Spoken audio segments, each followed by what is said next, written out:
Okay, and receiving the negative feedback. Receiving negative feedback, we already said last time that we need to think about it first. Avoid the defensive reactions immediately. Don't get defensive. Listen to the entire message before responding. Take notes. Ask the questions about specific example. If other person is not giving example, you need to ask, why do you think my performance is not good? Why do you think my behavior is not good? When I was late in the office. Correct? Specific examples. And then be sensitive to the speaker's feeling and point of view as well. Not try here, as the speaker is not focusing on the person but on behavior.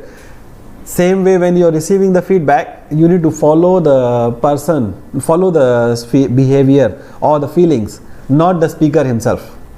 Don't take the speaker or my boss as on a personal basis. My boss also was very smart. Even though she scolded me or she gave me negative feedback, but at the end, oh, you are my brother. Oh. I want you to be the financial controller one day. So always encouraging me at the end of the encouragement, And then I said, no, you are not my sister. You are my mother. Because she was 50-year-old. I was 28. So how can I be your brother? No, I'm not your brother. I'm your stepson. So normally she tried to encourage me also, and sometimes she bring me to cinema. She treat me sometime, and that is her style. She called the whole day. In the evening she go to the market, buy some snacks and distribute. Eat. So that is her style. She encourage also, she do the promotion, she do the normal behavior to break the ice, and in the morning again start scolding. So that is her behavior. So when we also now, because after working with her for 6 months or 1 year, I understood already, okay, she is not a bad person. Definitely she is not a bad person. Only thing is she want us to improve, or she want us to get to her level, which is okay lah. Now we understand, right? So we don't focus on her or her words. We focus on what she want us to do. That's it. Then the life becomes much easier. No more fightings. And summarize what other person says. So normally this is what we used to do also. We confirm. Okay, this is what you want me to do, right? Confirm 1, 2, 3, 4 points. And then she say, okay, yes, this is what I want. Okay, done, finish. No problem. So we go and do it easy. Okay.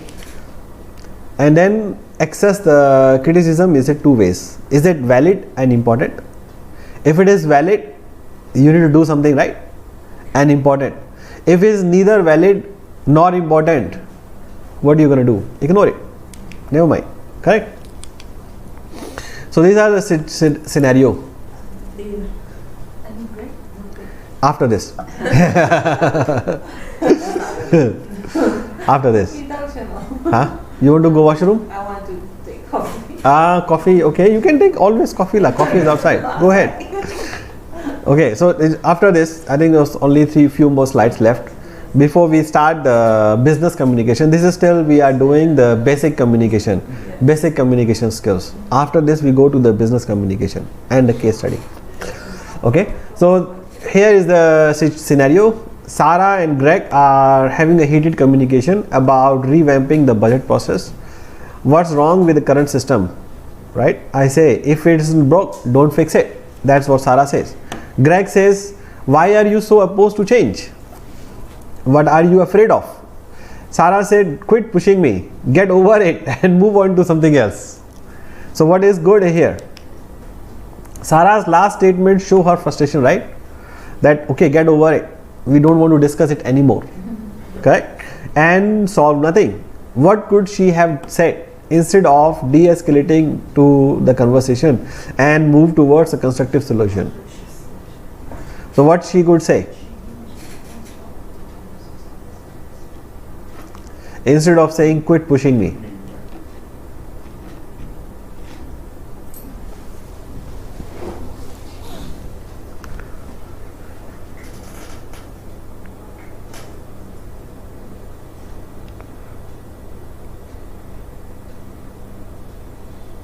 No, I will try the best. We would think, I would think again. I will think again. Again. Do you want to know what change he wants? Yes. And what is Right. the effect of the change? Yes. So as we said earlier, get more information. She need to probe more. What exactly you want to change and how it will benefit the company. Correct? Because she is saying what's wrong with the current system. If it's not broke, don't fix it.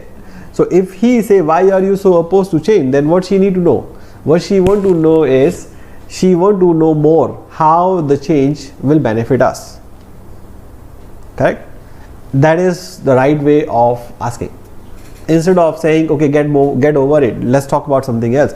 That is not the right way, because you are de-escalating the conflict. The conflict is still there, right? He still want to change, you still don't want to change. But instead of talking about it, you want to talk something else, which is not okay, because conflicts still remain there. So instead of it, you should ask more. Okay, what do you want to change? How does it going to benefit us? And then we think about it, right? Okay. So here is